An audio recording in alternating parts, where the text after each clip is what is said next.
நம்ம வந்துட்டு வழக்கமா இந்த வெயிட் லாஸ்க்காக வர்றவங்க இல்ல சுகர் பேஷண்ட்ஸ் எல்லாம் வந்துட்டு டீ காஃபியா கம்ப்ளீட்டா வந்துட்டு ஸ்டாப் பண்ண சொல்லிடுவோம். அதுக்கு காரணம் வந்துட்டு அதுல போடுற டீ பவுடர் காஃபி பவுடர் மட்டும் கிடையாது.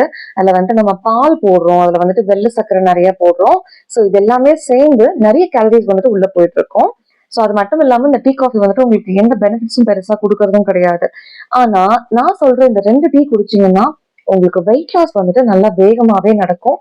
உங்களுக்கு சுகர் இருந்ததுனாலும் அதை நல்லா கம்மி பண்றதுக்கு இந்த 2 டீயுமே ஹெல்ப் பண்ணும். இந்த வீடியோவை சேவ் பண்ணி வச்சுக்கோங்க. வெயிட் லாஸ்க்கு ரொம்ப ட்ரை பண்ணிட்டு இருக்கிற இல்ல சுகர் ப்ராப்ளம் இருக்கிற உங்க ஃபேமிலியில் இருக்கிறவங்களுக்கும் உங்க ஃப்ரெண்ட்ஸுக்கும் வந்துட்டு கண்டிப்பா இதை ஷேர் பண்ணுங்க. சோ இது வந்துட்டு உங்களோட பசியை நல்லா கண்ட்ரோல் பண்ணும். உங்க ரத்த சர்க்கரை அளவையும் ரத்தத்துல இருக்கிற இன்சுலின் அளவையும் வந்துட்டு நல்லா ஸ்டேபிளாவே வந்துட்டு மெயின்டைன் பண்ணும். இதுல இருக்கக்கூடிய பாலிஃபினால்ஸ் வந்துட்டு நம்ம உடம்புல ஃபேட் பர்னிங்கை வந்துட்டு நல்லாவே ஸ்டிமுலேட் பண்ணிவிடும். சோ இந்த 2 டீ என்ன அப்படின்னா, ஒண்ணு வந்துட்டு சின்னமன் டீ அப்படின்னு சொல்லலாம். அதாவது நம்மளோட பட்டை இருக்குல்ல, லவங்க பட்டை, அது வந்துட்டு ரொம்ப கொஞ்சமா ஒரு சின்ன பீஸ் மட்டும் ஒரு கிளாஸ் தண்ணியில போட்டு சிம்லயே வச்சு அதோட எசன்ஸ்னா ஃபுல்லா அந்த தண்ணியில இறங்குற வரைக்கும் நல்லா வந்துட்டு கொதிக்க விட்டு அதுக்கப்புறம் ஆற வச்சு நல்லா கொஞ்சம் குடிக்கிற சூட்ல, ரொம்ப கொதிக்க கொதிக்க குடிக்க வேண்டாம், குடிக்கிற சூட்ல இருக்கும்போது நீங்க வந்து அதை குடிச்சீங்கன்னாவே போதும். ஸோ இதை வந்துட்டு நீங்க தினமுமே உங்களுக்கு டீ காஃபி குடிக்கிற பழக்கம் இருக்கு ஆனா அதை நிறுத்த முடியல அப்படின்னா காலையிலயுமே சரி சாயங்காலமும் சரி எந்த டைம்ல வேணாலும் நீங்க இதை குடிச்சுக்கலாம். இதுல அவ்வளோ வந்துட்டு நல்ல விஷயங்கள் இருக்கு. சோ நான் ரெண்டாவது சொல்லக்கூடிய இந்த டீ வந்துட்டு உங்களுக்கு வந்துட்டு மலச்சிக்கல் பிரச்சனை இருக்கு, ஜீரண பிரச்சனை எல்லாம் இருக்கு அப்படின்னா கூட தாராளமா வந்துட்டு இதை நீங்க குடிக்கலாம்.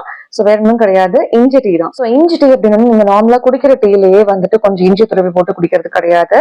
ஒரு கிளாஸ் 1.5 கிளாஸ் தண்ணியில வந்துட்டு ஒரு 1/2 இன்ச் வந்துட்டு இஞ்சி எடுத்து நல்லா கழுவி சுத்தம் பண்ணிட்டு தோல்லாம் சீவிட்டு நல்லா அதை துருவி போட்டு சிம்ல வச்சு கொதிக்க வச்சு அதே வந்துட்டு நீங்க குடிக்கலாம்.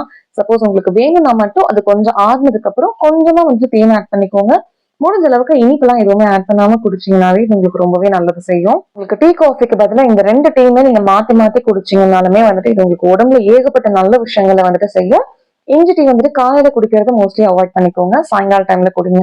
ஸோ இஞ்சிக்கு வந்துட்டு கொஞ்சம் உடம்புல சூடு அதிகம் பண்ற தன்மை இருக்கிறதுனால நீங்க வந்துட்டு இதை மார்னிங் டைம்ல அவாய்ட் பண்ணிக்கலாம். சாயங்கால நேரத்துல குடிச்சீங்கன்னா உங்களுக்கு ஜீரண கோளாறு, வயிறு உபசமா இருக்கிறது, இந்த மாதிரி பிரச்சனை எல்லாம் வந்துட்டு வராம பாத்துக்க முடியும். சோ நீங்க டீ காஃபி குடிக்கிறீங்க அப்படின்னா அதை நிறுத்தணும்னு ட்ரை பண்ணிட்டு இருக்கீங்கன்னா இப்ப நான் சொன்ன 2 டீல வந்துட்டு எதை ஃபர்ஸ்ட் நீங்க ட்ரை பண்ண போறீங்க அப்படின்னு சொல்லிட்டு கீழே கமெண்ட்ல சொல்லுங்க.